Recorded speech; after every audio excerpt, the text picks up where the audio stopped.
এসো বৌমা, ভেতরে এসো। এখানে আর অত বড় ঘোমটা না দিলেও চলবে। তুমি তোমার ঘোমটাটা একটু উপরে তোলো। দেখো না, তোমাকে দেখার জন্য কত প্রতিবেশীরা দাঁড়িয়ে আছে। না না, দয়া করে আমাকে ঘোমটা সরাতে বলবেন না। আসলে আমার বাবা মা তো আমাকে বলেই দিয়েছে শ্বশুরবাড়িতে সবসময় পরিবারের সামনে ঘোমটা দিয়ে থাকতে। আর তাছাড়া আমি তো বাড়িতেও সবসময় বাবার সামনে ঘোমটা দিয়েই থাকতাম। বাহ শম্পা, তোর বৌমা তো দেখছি খুবই সংস্কারী। যাক বাবা, তুই তবে একটা সংস্কারী বৌমা পেয়েছিস। আর আমার বৌমারা সবসময় তো ছোট ছোট জামা কাপড় পরে ঘুরে বেড়ায়, আর আমি কিছু বলতে গেলেই আমার দোষ হয়ে যায়। হ্যাঁ দিদি, তুমি একদম ঠিক বলেছো। আমারও তো দুটো বৌমাই শহরের মেয়ে, আর নিজেদেরকে এত মডার্ন মনে করে যে গ্রামের রীতিনীতিগুলোকে অমান্য করে। বাড়িতে যদি কোনো আত্মীয় স্বজন আসে আর আমি যদি ওদেরকে ঘোমটা দিতে বলি, তাহলে ওরা কি বলে জানো? ঘোমটা দেব কেন? আত্মীয় স্বজনরা কি আমাদের মুখ দেখেনি? আর তাছাড়া আমাদের মুখ দেখলেই বা কি হবে? আমরা যেমন মডার্ন ড্রেস পরে আছি তেমনই মডার্ন ড্রেস পরে থাকবো। অঞ্জলি দেবীর এই কথা শুনে সকলেই হাসতে থাকে। এভাবেই সংস্কারী বউয়ের গৃহপ্রবেশ হয়ে যায়, আর শম্পা দেবী তার সংস্কারী বৌমা রুচিকাকে বরণ করে রুমে পাঠিয়ে দেয়।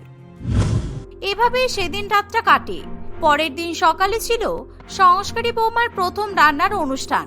তাই সকাল সকাল তাড়াতাড়ি ঘুম থেকে উঠে রুচিকা বাড়ির সমস্ত কাজকর্ম করতে থাকে। রান্নাঘরের কাজকর্ম করার সময় বাসনপত্রের আওয়াজ শুনে রুচিকার শাশুড়ি মাও ঘুম থেকে উঠে পড়ে। কি ব্যাপার, এত সকাল সকাল আবার কে উঠেছে? বৌমা উঠে পড়লো নাকি? এত সকালবেলা উঠলো কেন? যাই তো, একবার গিয়ে দেখে আসি। এই বলে শম্পা দেবী বাইরে বেরিয়ে দেখে তার বৌমা সত্যি সত্যি ঘুম থেকে উঠে সমস্ত কাজকর্ম করে ফেলেছে। আর এই দেখে শম্পা দেবী অবাক হয়ে বলে, বৌমা তুমি এত তাড়াতাড়ি কেন উঠলে? আরে বাবা, আমি মানছি তুমি এখন গ্রামের বৌমা, কিন্তু তার মানে তো এটা নয় যে তোমাকে ভোর 5টার সময় উঠে পড়তে হবে। এখন তো বাইরে ঠিকভাবে সূর্যও ওঠেনি, আর তুমি এখনই উঠে পড়তে গেলে কেন শুধু শুধু? আসলে মা, আমি বাড়িতে থাকতেও এরকম ভোরবেলাতেই উঠতাম, আর বাড়ির সব কাজকর্ম আমিই করতাম। কারণ আমি বড় হওয়ার পর মাকে আর আমি কোনো কাজই করতে দিই না, কারণ মা তো এতদিন ধরে কাজ করে এসেছে। আর তাছাড়া দেখুন না, এখন তো আমি এই বাড়ির বৌমা, এখন তো সব কাজ আমাকেই করতে হবে। আপনি আর কত কি করবেন বলুন? এতদিন ধরে তো আপনি সবই করে এসেছেন, এবার আমাকে করতে দিন। ঠিক আছে, তুমিই করবে, কিন্তু এত তাড়াতাড়ি ওঠার তো কোনো মানেই হয় না। তুমি এত তাড়াতাড়ি কেন উঠতে গেলে? তুমি যাও, এখন বরং একটু ঘুমিয়ে পড়ো, একটু পরে উঠবে কেমন? না না মা, এই তো আমার কাজকর্মগুলো হয়েই গেছে। এবার আমি সবার জন্য জলখাবার বানাবো, আর তারপর সবাই এক এক করে উঠে পড়বে, আমি সবাইকে খাবার খেতে দেব। আরে বৌমা, এত সকালবেলা কেউ উঠবে না। সকাল 8টার আগে আমাদের বাড়িতে কেউ ওঠে না। তুমি যদি এত তাড়াতাড়ি খাবার বানিয়ে ফেলো, তাহলে খাবারগুলো তো ঠান্ডা হয়ে যাবে। তুমি বরং একটু পরে খাবার বানাবে কেমন? তুমি যাও, একটু ঘরে গিয়ে বিশ্রাম করো। এই বলে শম্পা দেবী সেখান থেকে চলে যায়, আর রুচিকা পাখা চালিয়ে বসে হাওয়া খেতে থাকে। একটু সময় যেতে না যেতেই রুচিকা মনে মনে ভাবে, এই তো অনেকটা সময় হয়ে গেল, যাই এবার মনে হয় সবাই উঠে পড়বে, আমি রান্নাটা করে ফেলি। এই বলে রুচিকা মাথায় ঘোমটা দিয়ে রান্নাঘরে চলে যায়। কিন্তু রান্নাঘরে গিয়ে সে ভালোভাবে কোনো কিছুই দেখতে পায় না। যেহেতু তার মাথায় ঘোমটা দেওয়া থাকে, সেই জন্য কোথায় চা, চিনি, দুধ ইত্যাদি রাখা আছে সে কিছুই খুঁজে পায় না। তাই অল্প একটু ঘোমটা তোলার পর রুচিকা সবকিছু দেখতে পায়। তখন রুচিকা একটা একটা করে খাবার বানাতে থাকে, কিন্তু সে যখন খাবার রান্না করে তখন সে মাথায় ঘোমটা দিয়েই রান্না করে। এর ফলে তার প্রচন্ড পরিমাণে গরম লাগে, আর রুচিকা ঘামতে থাকে। এভাবেই গরমে ঘামতে ঘামতে রুচিকা ঘোমটা মাথায় দিয়ে সকলের জন্য ব্রেকফাস্ট বানিয়ে ফেলে। আর শেষমেশ যখন রুচিকা চা বানাতে যায়, তখন রুচিকা ঘোমটার জন্য নিজের হাত পুড়িয়ে বসে থাকে। হাত পুড়ে যাওয়ার ফলে রুচিকা প্রচন্ড জোরে চিৎকার করে ওঠে, আহ বাবারি বাবা! রাহুল, মা, তোমরা কোথায়? তাড়াতাড়ি এদিকে এসো, আমার হাত পুড়ে গেছে। এভাবে রুচিকা সবাইকে ডাকাডাকি করে। রুচিকার চিৎকার শুনে সকলেই রান্নাঘরে ছুটে আসে। সবাই সেখানে এসে দেখে যে রুচিকার হাতের অবস্থা খুবই খারাপ। কি ব্যাপার বৌমা, তোমার হাত এরকম ভাবে এতটা পুড়ে গেল কিভাবে? দেখুন না মা, আমি তো সবকিছুই রান্না করলাম, সবই ঠিক ছিল, কিন্তু শেষমেশ চা বানাতে গিয়ে আমার হাতটা পুড়ে গেছে। তোমাকে কতবার বললাম মাথার ঘোমটাটা সরিয়ে দাও, এখানে তোমাকে দেখার মতো আর কেউ নেই, আর তাছাড়া তোমার শ্বশুরমশাইয়ের স্বামীও তো একটু আগে ঘুমাচ্ছিল। এখানে তোমার মুখ দেখার মতো কেউ ছিল? তাহলে তুমি কেন ঘোমটা দিয়ে রান্না করছিলে? এত বড় এক হাতা ঘোমটা দিয়ে চা বানালে হাতটা তো পুড়বেই। এভাবেই শম্পা দেবী তার বৌমা রুচিকাকে বোঝাতে থাকে। আর বোকা সংস্কারী বৌমা শ্বশুর বাড়িতে প্রথম দিন এসেই এভাবে হাত পুড়িয়ে বসে। কিন্তু রুচিকা তার শাশুড়ি মায়ের মুখের উপর কোনো কথা বলতে পারে না, কারণ রুচিকা জানে তার শাশুড়ি মা ঠিকই বলছে। কিন্তু তবুও রুচিকা মাথার ঘোমটা ছাড়তে চায় না।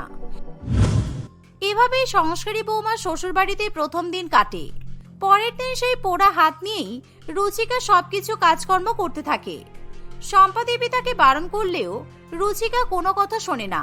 আর এই দেখে তাদের এক প্রতিবেশী বলে, কি গো দিদি, তোমার বৌমা যে দেখছি খুবই সংস্কারী। তোমাকে তো কোনো কাজই করতে দেয় না। তোমার কত সম্মান করে বলো তো? তুমি কাজ করতে বারণ করছো, তোমাকে কত ভালোভাবে বলছে। আর আমার বৌমাকে যদি আমি কাজ করতে বলি, তাও আমার বৌমা কাজ করে না। আর তার উপর আমাকে আবার ছোট বড় কথাও শুনিয়ে দেয়। হ্যাঁ গো, আমি এই সংস্কারী বৌমা পেয়ে খুবই খুশি হয়েছি, কারণ আমি তো এরকমই একটা বৌমা চেয়েছিলাম। তাছাড়া আমি জানতাম মডার্ন বৌমাকে বাড়িতে নিয়ে আসা মানে ছোটখাটো জামা কাপড় পরে ঘুরে বেড়াবে, আর বাড়ির কোনো কাজকর্মও করতে চাইবে না। তাই তো আমি সংস্কারী মেয়েকে বাড়ির বৌমা করে নিয়ে এলাম। এভাবেই শম্পা দেবী তার প্রতিবেশীর সঙ্গে গল্প করতে থাকে। আর তাদের কথা শুনে রুচিকা মনে মনে খুবই খুশি হয়। দেখতে দেখতে এভাবেই দু একদিন কাটে। একদিন রাত্রিবেলা রাহুল রুচিকাকে বলে, দেখো রুচিকা, রোজ রোজ কিন্তু আমার একদমই এইসব ভালো লাগে না। তোমাকে কতবার বলেছি মাথার ঘোমটা ছড়িয়ে তুমি ঘুমাও। এত গরমে তোমার কি গরম হয় না? আমি তো সামান্য হাঁটাহাঁটি করলে আমার কত গরম লাগে, আর তুমি সারাদিন কিভাবে যে ঘোমটা দিয়ে থাকো উপরওয়ালাই জানে। রাহুল, এটা তোমার শ্বশুর বাড়ি, আর শ্বশুর বাড়িতে তো সবাইকে ঘোমটা দিয়েই থাকতে হয়। তাই আমিও ঘোমটা দিয়েই আছি। তুমি কেন আমাকে এভাবে বলছো? আমার মা শিখিয়ে দিয়েছে শ্বশুর বাড়িতে সবসময় মাথায় ঘোমটা দিয়েই থাকতে হয়। দেখো রুচিকা, আমি তোমার সব কথাই মানছি, কিন্তু আমার মা তো তোমাকে সবসময় ঘোমটা দিয়ে থাকতে বলেনি। তাহলে তুমি কেন ঘোমটা দিয়ে থাকবে? আর তাছাড়া ঠিক আছে, তুমি তোমার শ্বশুর বাড়িতে সংস্কারী হয়ে থাকছো, এটা তো ভালো কথা। কিন্তু দেখো, এত গরমে রাত্রেবেলা ঘোমটা সরিয়ে ঘুমানো তো যেতেই পারে, তাই না? না না, আমি আমার ঘোমটা কোনো মতেই সরাতে পারবো না। কারণ আমি শুনেছি স্ত্রীদেরকে কখনোই স্বামীর সামনে ঘোমটা সরাতে নেই, মুখ ঢাকা দিয়ে থাকতে হয়। উফ, আমি তো বুঝতে পারছি না তুমি কোন যুগের মেয়ে আর কোন যুগের বউ। আরে বাবা, এখন কেউ এত ঘোমটা দিয়ে থাকে না। আর তাছাড়া ঘুমানোর সময় ঘোমটা দিয়ে কে ঘুমাই বলো তো? এভাবেই রাহুল রুচিকার উপর রাগ দেখিয়ে ঘুমিয়ে পড়ে। এভাবে আরো দু একদিন কাটে। আসলে রুচিকা ঘুমানোর সময়ও মাথায় ঘোমটা দিয়েই ঘুমায়। আর রাহুলের পরিবার বিয়ের আগে যখন রুচিকাকে দেখতে যায়, তখনও রুচিকা মাথায় ঘোমটা দিয়েই ছিল। তাই এখনো পর্যন্ত রাহুল রুচিকার আসল চেহারা ঠিকভাবে দেখতেই পায়নি। সেই জন্য রাহুল রুচিকার উপর খুবই রেগে থাকে। এমনই একদিন শম্পা দেবী তার বৌমাকে বলে, বৌমা, বিয়ের তো অনেক দিনই হয়ে গেল। এবার তো আমি নাতি নাতনির মুখ দেখতে চাই। তুমি কবে আমাদেরকে খুশির খবর শোনাবে বলো তো? মা, আপনি যে কি বলেন না, আমার লজ্জা পাচ্ছে। এই বলে রুচিকা লজ্জায় সেখান থেকে চলে যায়। আর রুচিকা তার শাশুড়ি মাকে কোনো উত্তরই দিতে পারে না। এটা দেখে শম্পা দেবী মনে মনে ভাবে, আচ্ছা, আমার বৌমা কি রাত্রিবেলাতেও মাথায় ঘোমটা দিয়ে ঘুমায় নাকি? রাহুল হঠাৎ করে এত খিটখিটে মেজাজের কেন হয়ে গেছে, আমি তো সেটাই বুঝতে পারছি না। আমি যখনই ওর সঙ্গে কথা বলতে যাই, তখনই ও আমার সঙ্গে ঠিকভাবে কথাও বলে না। না না, আমার তো কোনো মতেই ব্যাপারটা সুবিধার মনে হচ্ছে না। যাই হোক, আমি তো বৌমাকে বলেই দিয়েছি। আশা করছি বৌমা আমার কথা বুঝতে পেরেছে। শম্পা দেবী মনে মনে এমনই ভাবনা চিন্তা করতে থাকে। দেখতে দেখতে আরো কিছু মাস কাটে, কিন্তু রুচিকা তার শাশুড়ি মাকে এখনো কোন রকম খুশির খবর দেয় না। একদিন শম্পা দেবী তার ছেলে রাহুল এবং বৌমা রুচিকাকে সামনে বসিয়ে তাদের সঙ্গে কথা বলে।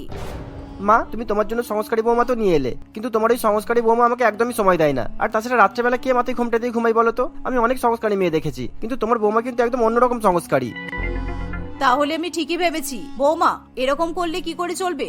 আমি মানছি তুমি সংস্কারী, ঠিক আছে। দেখো, তুমি তো আমাদের পরিবারের সকলের কাছেই সংস্কারী আমরা জানি, কিন্তু তুমি যখন ঘুমাতে যাচ্ছ, তখন তো অন্তত ঘোমটাটা সরিয়ে ঘুমাবে।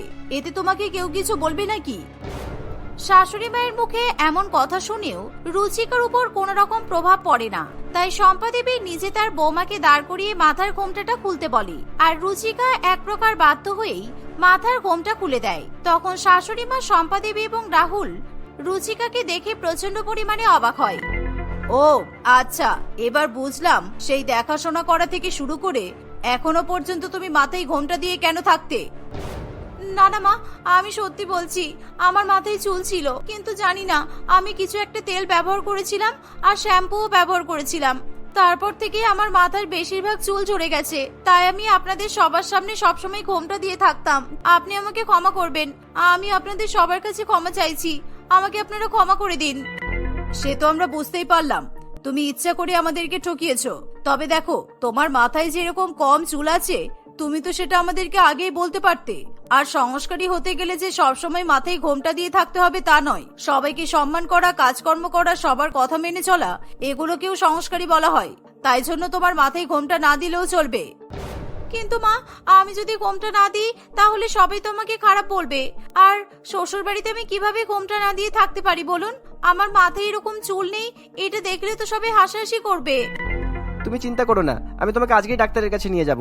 আর তোমার মাথার এই কম চুল আর থাকবে না, দেখবে ডাক্তারের কাছে নিয়ে গেলে খুব ভালো ওষুধ দেবে, আর সেই ওষুধ আর তেল মাখলেই তোমার মাথায় আবার নতুন চুল গজিয়ে যাবে।